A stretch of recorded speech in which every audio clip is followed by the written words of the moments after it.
I hope the Manchester United players realise that responsibility, and I'm sure they do. And if they do, then we've a real good chance. For 26 years, Sir Alex Ferguson was the head coach of Manchester United.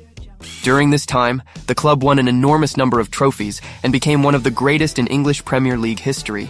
An unstoppable system that kept collecting silverware its core changed over time, but it was always built on loyal and strong footballers who were not just top-quality players but also true personalities. No matter the era, United's leaders always had character and an unbreakable will to win. At the turn of the millennium, the club won England's first-ever treble. Roy Keane, ready to fly into a tackle every time the team lost possession. David Beckham, who once had a fight with Sir Alex Ferguson, a story both of them would mention years later. And even bench heroes like Ole Gunnar Solskjaer. As generations changed, United nearly repeated their greatest achievement in 2008. Cristiano Ronaldo, capable of creating something out of nothing. His strike partners Wayne Rooney and Carlos Tevez, and the rock-solid defensive duo of Rio Ferdinand and Nemanja Vidic, who complemented each other perfectly. However, in 2013, after winning the Premier League, Ferguson stepped down. You have been the most fantastic experience of my life. Thank you. Passing the torch to a young and promising English coach, David Moyes. And from that moment, the team of fierce Red Lions turned into a group of lost young boys. Ferguson himself urged patience and trust in his successor, but neither the fans nor the management were willing to wait.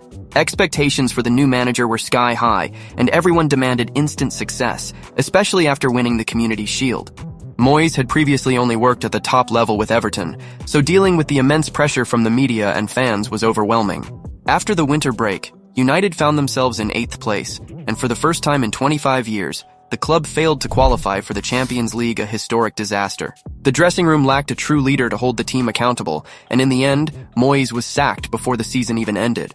Was it the right decision to fire a manager who was clearly unprepared for such immense pressure in his first season? We think not. Even the great Sir Alex Ferguson needed at least a couple of seasons to build his foundation and implement his vision. So what was the point of hiring Moyes in the first place? As for Moyes himself, he spent years drifting between clubs before finally finding a home at West Ham, where he coached for 7 seasons, helped develop solid players like Tomasz Suchek and Kurt Zouma, won a European trophy, and was nominated for Premier League Manager of the Month multiple times.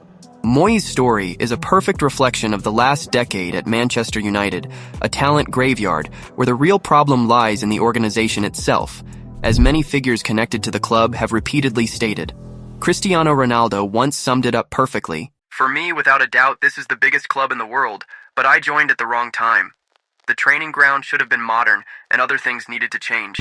Erik ten Hag proposed building a media shield around the stadium, but was mocked for it, because why stop at a shield when you can build a whole bunker? In 2015, Ed Woodward was appointed as the club's sporting director, an utterly incompetent figure making mistake after mistake while being backed by the Glazers' unlimited budget. That summer, the club signed Juan Mata and Marcos Rojo, each costing over 40 million euros, huge money at the time for players who were far from being global stars.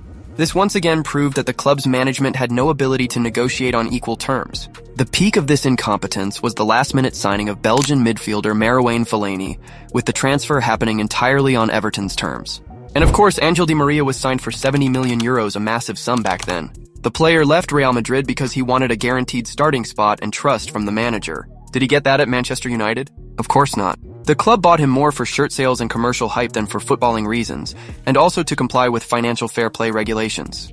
These transfers were made purely for big names and media attention, even if the players didn't fit the coach's system or style. That same summer, the club placed its bet on Dutch coach Louis van Gaal, who had experience at Barcelona. Van Gaal specifically requested experienced, ready-to-play footballers to immediately fill the striker and center-back positions. But the suits at Manchester United always thought they knew better than the coaches about what the team needed. Despite an utterly chaotic transfer policy, Van Gaal still managed to qualify for the Champions League in his first season. In his second season, he missed out by just a few points, but at the same time, he won Manchester United's first post-Ferguson trophy, the FA Cup, defeating Crystal Palace in the final with Jesse Lingard's extra-time goal. A decent result for a rebuilding mid-table club, but not for the biggest club in England, as the fans and the Glazers saw it. In the end, Van Gaal was sacked, a rushed decision that was difficult to justify. Van Gaal wasn't perfect. He often acted bizarrely, whether throwing himself to the ground to protest against referees or having conflicts in the dressing room. But he was far from the worst option, which he later proved in 2022, when he led the Netherlands to an impressive World Cup run, defeating cancer along the way, and only being eliminated by the tournament's best player, Lionel Messi. When José Mourinho was appointed, United continued their strange transfer approach, signing young FIFA career mode players with big potential, like Memphis Depay and Anthony Martial. Depay arrived as the Netherlands' biggest prospect, but United played him as a forward, and after barely giving him a proper chance, quickly sold him to France. However, Depay lost far less in this move than Anthony Martial. Martial arrived at Manchester United as one of the top talents of his generation, with an insane €60 million price tag for a player who had yet to prove anything. Let's not forget that just a year later, at Monaco, a young Kylian Mbappé exploded onto the scene, breaking records and becoming the talent of the decade. Paul Pogba's record-breaking transfer for €100 million shook the football world. Many top European clubs were after Pogba, but the staggering $100 million price tag convinced Juventus and his agent that this was the right move. However, Pogba never seemed to fully connect with the manager and became a problematic asset. In his final season at Juventus, he registered 9 assists, a career best for him. But over the next 5 seasons at Manchester United, he managed the same number in total. Pogba always struggled to find his ideal role on the pitch. He was a very specific midfielder with a limited functional skill set, requiring a strong defensive partner to balance him out like N'Golo Kanté did for him in the French national team. United fans were always baffled by the stark contrast between Pogba's performances for France and for the club. For his country, he produced moments of absolute magic. Just look at his stunning goal against Switzerland in Euro 2021. But at United, he was more famous for constantly changing hairstyles, appearing in rapper Designer's music video, and elaborate goal celebrations. José Mourinho never got along with Pogba, which frustrated both the player and many fans.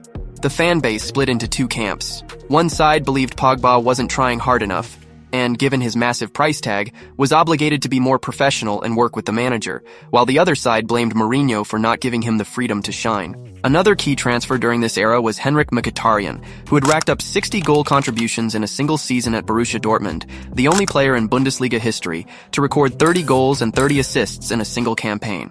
Mourinho openly stated that he didn't need Mkhitaryan, but as usual, the Glazers made decisions as they saw fit.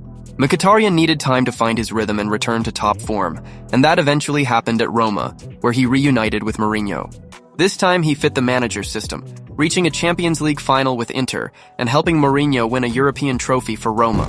But back to Manchester United, bizarre transfers didn't stop there. Romelu Lukaku was signed for $80 million and Mkhitaryan was swapped for Alexis Sanchez. Both were considered 2 of the biggest talents in the Premier League, yet they played in similar positions. In the end, both flopped at United, only to later move to Inter Milan and rediscover their form. Sanchez became a solid rotation player, while Lukaku was named Serie A MVP and now has the chance to win another Scudetto under his favorite manager, Antonio Conte. Looking at all these transfers, a clear pattern emerges. Players who joined Manchester United immediately dropped in performance. There were many reasons for this. Pressure from the fans, a lack of patience from the media and club management, and an overall chaotic environment. In the 2017-2019 seasons, the true leaders of the squad were Zlatan Ibrahimovic, who joined from PSG in the twilight of his career and instantly formed a strong bond with Mourinho, and young talent Marcus Rashford. Mourinho's influence helped bring some order to the chaos, making that short period the most successful for Manchester United in the last decade, winning the Europa League, the Ibrahimovic-Mourinho partnership, Rashford's rise, and a second-place Premier League finish. And yet, Mourinho is a manager who has won 3 Champions League titles with 2 different clubs, Porto and Inter, secured a historic treble, built an almost unbeatable Chelsea in the early 2000s, and dethroned prime Barcelona in La Liga. Despite all these achievements, Ed Woodward saw himself as the bigger figure and constantly clashed with Mourinho over the club's direction. This led to countless scandals and bizarre interviews. "I will not talk to you. You do not respect me. All the managers in this league together have won 2 titles. I've won 3. Show some respect." Respect. Mourinho repeatedly demanded a new center-back signing, but his pleas were ignored. Frustrations boiled over during a Champions League match against Young Boys, where, in a fit of rage, he kicked over a water container. He bizarre transfer of Fred for $60 million, and the team's awful results led to José Mourinho being sacked. In his place, they brought in young manager Ole Gunnar Solskjaer once again.